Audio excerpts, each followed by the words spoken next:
Hello everyone, सभी को राधे राधे, जय Shri Krishna.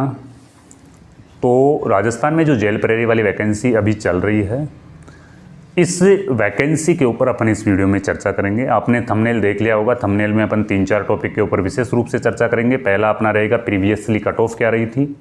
Previously cut off के अकॉर्डिंग ही अपन इस वैकेंसी को टारगेट लेके चल सकते हैं। भाई सर, कम से कम इतना स्कोर तो हमें करना ही करना है।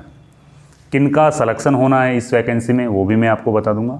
किस सब्जेक्ट को सबसे ज़्यादा पढ़ना है आपको, वो भी सारी चीज़ें इस वीडियो में। और आपके द्वारा जो सवाल पूछे गए हैं उनको मैं लिख के लेके आया हूँ। छोटा सा अपन ये वीडियो रखेंगे और इस वीडियो में आपके जो डाउट्स है वो भी अपन क्लियर करेंगे। 2018 वाली कट ऑफ के ऊपर बात करेंगे, क्योंकि ये वैकेंसी पहले 2018 में आई थी, उसके बाद में अब 2025 में आई है। उस टाइम पे 670 पदों पर आई थी, अब की बार 803 पदों पर आई है। कट ऑफ क्या रही थी 2018 में सर? तो 2018 में जो कट ऑफ रही थी वो अलग अलग जोन की है ना, वो अलग अलग कट ऑफ रही थी। जबकि इस वैकेंसी में cut off all over Rajasthan की एक ही बनेगी। हालांकि कट ऑफ बनेगी जोन वाइज, जिस जोन को आप प्राथमिकता दे रहे हो उस जोन की ज़्यादा हाई कट ऑफ रह जाती है, तो आपको फिर दूसरे जोन में आपको चयन है ना वो कर दिया जाएगा जहाँ से कम कट ऑफ है। तो ऐसे अब की बार कट ऑफ बनेगी। पिछली बार की कट ऑफ है ना वो कितनी रही थी? बीकानेर जोन की अपन बात करते हैं ना, तो बीकानेर जोन में 400 अंकों में से जिनके 358 अंक आए थे ना लिखित परीक्षा में, उनका फाइनल रूप से चयन हुआ था। और 100 नंबर है वो फिजिकल के जुड़े थे। तो 358 प्लस 100 458 कट ऑफ रही थी बीकानेर जोन की, यानी कि 500 में से 458 कट ऑफ रही थी। अजमेर जोन की 477 कट ऑफ रही थी, यानी 377 नंबर तो आपकी लिखित परीक्षा में और 100 नंबर है वो आपके फिजिकल के। वहीं कोटा जोन की जो कट ऑफ रही थी वो 353 तो आपके लिखित परीक्षा में और 100 नंबर है वो फिजिकल में। फिजिकल में 100 नंबर सभी को मिल जाते हैं, जो फिजिकल पास कर लिया उसको 100 नंबर है ना वो मिल जाते हैं। जोधपुर की जो कट ऑफ रही थी वो 351 नंबर तो आपके लिखित परीक्षा में और 100 नंबर आपके फिजिकल के।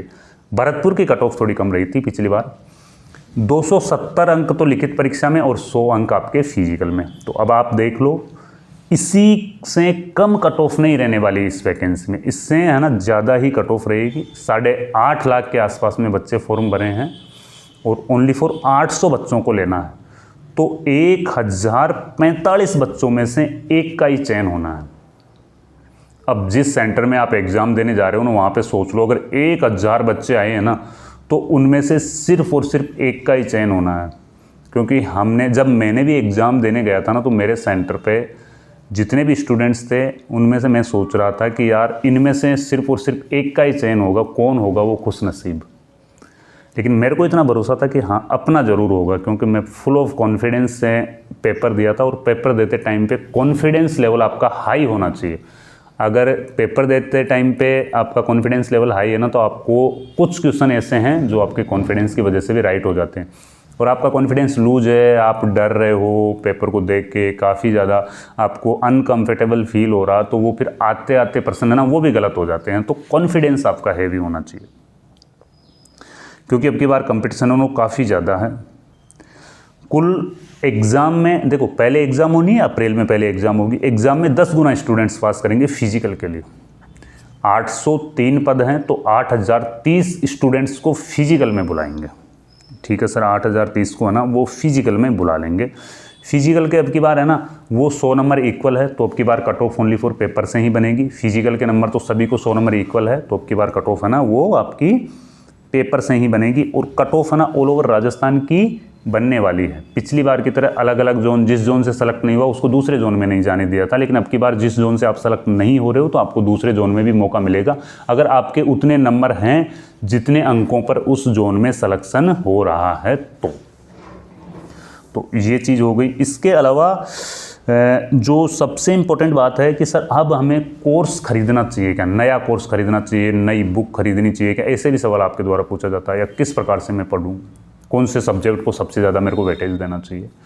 नया कोर्स, अब देखो 70 दिन आपके सामने बचे हैं, तो नया कोर्स आई थिंक आपको नहीं लेना चाहिए। जो आपने अब से पहले जो चीज़ें पढ़ी है उन चीज़ों को आपको कवर करना चाहिए। उन चीज़ों को आपको एक बार दोबारा से कवर करना चाहिए, अच्छे से कवर करना चाहिए। विशेष ज़्यादा से ज़्यादा, यानी कि ज़्यादा से ज़्यादा जो आपको टाइम देना चाहिए वो रीजनिंग सब्जेक्ट को देना चाहिए। पेपर का आधा हिस्सा है ना वो रीजनिंग है। रीजनिंग के साथ में 2, 4, 5 क्वेश्चन आपको गणित के भी देखने को मिल जाएंगे, क्योंकि अभी जो पुलिस की वैकेंसी हुई थी उसमें भी ऐसा ही हुआ था कि उसमें जो सिलेबस था उसमें तो रीजनिंग दिया हुआ था, लेकिन क्वेश्चंस गणित के भी पूछे थे उसमें। तो 2-5 क्वेश्चन आपको गणित को भी देखने को मिलेंगे और रीजनिंग को ज़्यादा टाइम देना चाहिए, क्योंकि पेपर का आधा हिस्सा है ना वो रीजनिंग है। फिर उसके बाद में राजस्थान जीके, फिर उसके बाद में इंडिया जीके, जीएस और करंट अफेयर्स। करंट अफेयर्स को भी आपको फोकस में है ना वो रखना है। करंट अफेयर्स से भी पेपर का लेवल है ना वो काफ़ी अच्छा पेपर का लेवल बैठता है। तो पेपर की तैयारी के समय इन अपना जो सिलेबस है ना उसको एकदम आपको रेडी रखना। अब कोई नया कोर्स आपको नहीं खरीदनी, नई बुक भी आपको नहीं खरीदनी। अगर आपको नोट्स वगैरह, हाँ शॉर्ट नोट्स का आप सहारा ले सकते हो, जो हमारे पास में शॉर्ट नोट्स हैं। तो जो व्हाट्सअप नंबर दिए जा रहे हैं उन पे आपको जेल प्रायरी लिख के भेजोगे तो मैं शॉर्ट नोट्स आपको है ना वो सेंड कर दूंगा। और आपदा प्रबंध वाले नोट्स हैं और प्रीवियसली पेपर वाले नोट्स हैं वो किसी कारणवश अभी तक मैं भेज नहीं पाया, किसी को भी नहीं भेज पाया। तो वो टेलीग्राम जो चैनल है ना उसको आप ज्वाइन करें, मेरे टेलीग्राम चैनल को ज्वाइन करें, जो डिस्क्रिप्शन में लिंक मैंने डाल रखा है उसको आप एक बार ज्वाइन कर लेना। वहाँ पर मैं फ्री में वो सारी चीज़ें हैं ना वो प्रोवाइड करवा दूँगा।